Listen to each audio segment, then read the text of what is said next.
They toiled and sweated to get the hay in, but their efforts were rewarded, for the harvest was an even bigger success than they had hoped. Sometimes the work was hard. The implements had been designed for human beings and not for animals, and it was a great drawback that no animal was able to use any tool that involved standing on his hind legs. But the pigs were so clever that they could think of a way around every difficulty. As for the horses, they knew every inch of the field, and in fact understood the business of mowing and raking far better than Jones and his men had ever done. The pigs did not actually work, but directed and supervised the others. With their superior knowledge, it was natural that they should assume the leadership. Boxer and Clover would harness themselves to the cutter or the horse rake.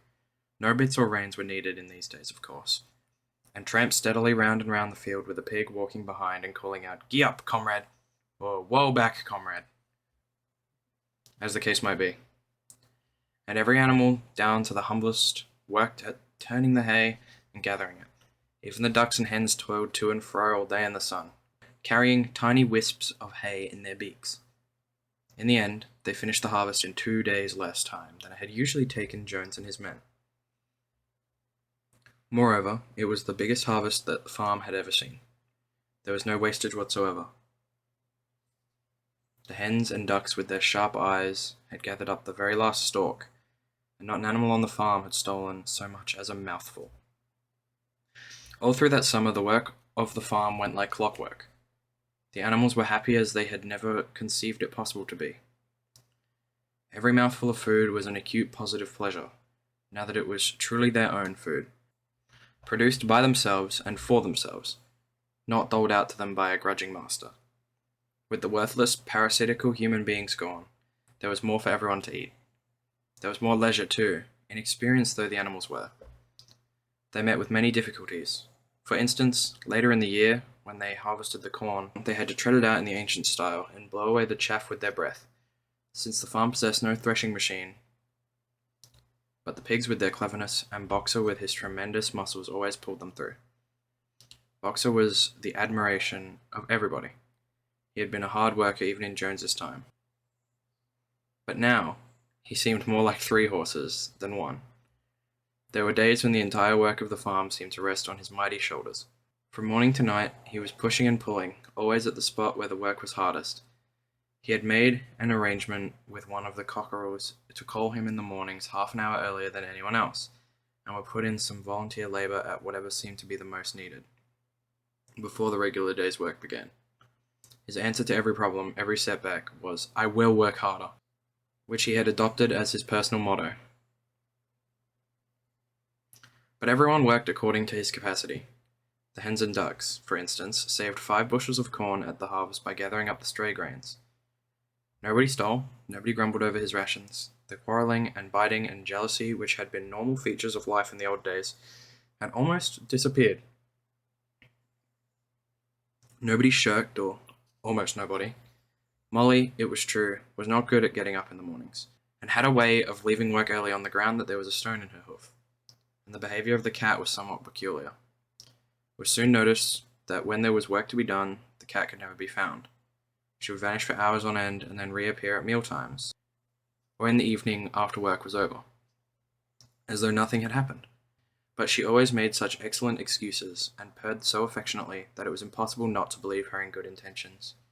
Old Benjamin, the donkey, seemed quite unchanged since the rebellion. He did his work in the same slow, obstinate way as he had done it in Jones's time, never shirking and never volunteering for extra work either. About the rebellion and its results he would express no opinion. When asked whether he was not happier now that Jones was gone, he would say only, "Donkeys live a long time. None of you has ever seen a dead donkey." And the others had to be content with this cryptic answer. On Sundays, there was no work. Breakfast was an hour later than usual, and after breakfast there was a ceremony which was observed every week without fail.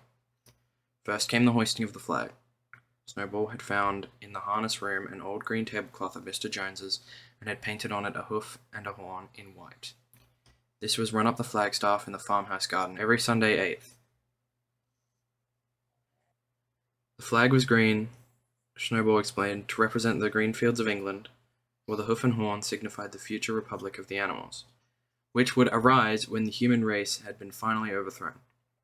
After the hoisting of the flag, all the animals trooped into the big barn for a general assembly, which was known as the meeting. Here the work of the coming week was planned out, and resolutions were put forward and debated. It was always the pigs who put forward the resolutions. The other animals understood how to vote, but could never think of any resolutions of their own. Snowball and Napoleon were by far the most active in the debates. But it was noticed that these two were never in agreement. Whatever suggestion either of them made, the other could be counted on to oppose it. Even when it was resolved, a thing no one could object to in itself, to set aside the small paddock behind the orchard as a home of rest for animals who were past work. There was a stormy debate over the correct retiring age for each class of animals. The meeting always ended with the singing of Beasts of England, and the afternoon was given up to recreation.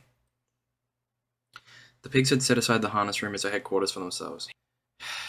Here in the evenings they studied blacksmithing, carpentering, and other necessary arts from books which they had brought out of the farmhouse. Snowball also busied himself with organizing the other animals into what he called animal committees. He was indefatigable at this. He formed the Egg Production Committee for the hens, the Clean Tails League for the cows, the Wild Comrades Re-Education Committee. The object of this was to tame the rats and rabbits, the Wider Wool Movement for the sheep, and various others, besides instituting classes in reading and writing. On the whole, these projects were a failure. The attempt to tame the wild creatures, for instance, broke down almost immediately. They continued to behave very much as before, and when treated with generosity, simply took advantage of it. The cat joined the Re-Education Committee and was very active in it for some days. She was seen one day sitting on a roof and talking to some sparrows who were just out of her reach. She was telling them that all animals are now comrades, and that any sparrow who chose could come and perch on her paw, but the sparrows kept their distance. The reading and writing classes, however, were a great success. By the autumn, almost every animal on the farm was literate in some degree.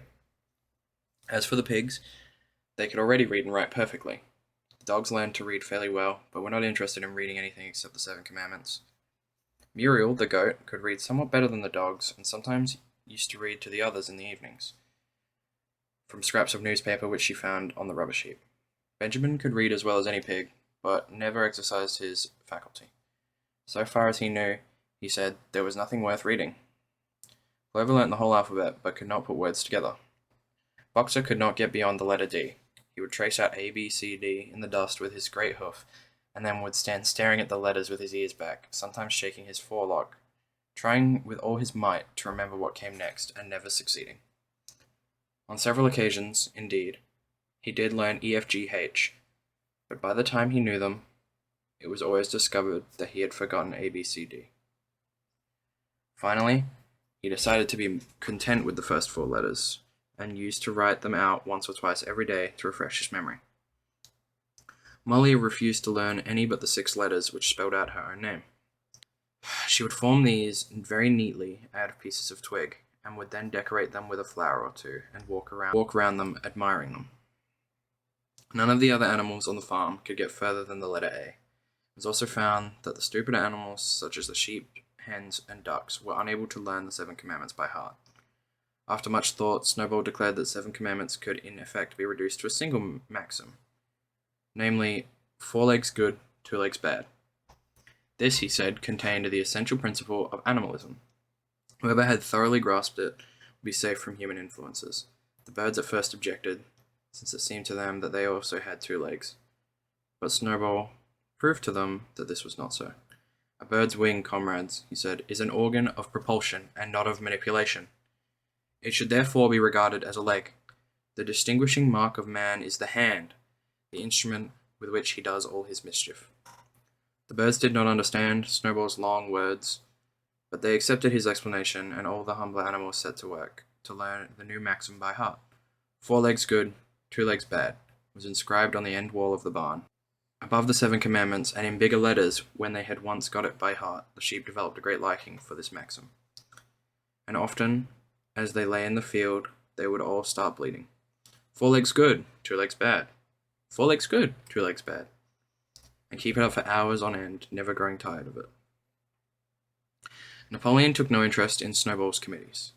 He said the education of the young was more important than anything that could be done for those who were already grown up. It happened that Jessie and Bluebell had both whelped soon after their hay harvest, giving birth between them to 9 sturdy puppies. As soon as they were weaned, Napoleon took them away from their mothers, saying that he would make himself responsible for their education. He took them up into a loft which could only be reached by a ladder from the harness room, and there kept them in such seclusion that the rest of the farm soon forgot their existence. The mystery of where the milk went to was soon cleared up. It was mixed every day into the pig's mash. The early apples were now ripening, and the grass of the orchard was littered with windfalls. The animals had assumed as a matter of course that these would be shared out equally. One day, however, the order went forth that all the windfalls were to be collected and brought to the harness room for the use of the pigs. At this, some of the other animals murmured, but it was no use. All the pigs were in full agreement on this point, even Snowball and Napoleon. Squealer was sent to make the necessary explanations to the others. "Comrades," he cried, "you do not imagine, I hope, that we pigs are doing this in the spirit of selfishness and privilege. Many of us actually dislike milk and apples. I dislike them myself. Our sole object in taking these things is to preserve our health. Milk and apples, this has been proved by science, comrades, contain substances absolutely necessary to the well-being of a pig. We pigs are brain workers. The whole management and organization of this farm depend on us. Day and night we are watching over your welfare. It is for your sake that we drink that milk and eat those apples. Do you know what would happen if we pigs failed in our duty? Jones would come back. Yes, Jones would come back. Surely, comrades," cried Squealer, almost pleadingly, skipping from side to side and whisking his tail. "Surely there is no one among you who wants to see Jones come back?" Now, if there was one thing that the animals were completely certain of, it was that they did not want Jones back. When it was put to them in this light, they had no more to say. The importance of keeping the pigs in good health was all too obvious. So it was agreed without further argument that the milk and the windfall apples, and also the main crop of apples when they ripened, should be reserved for the pigs alone.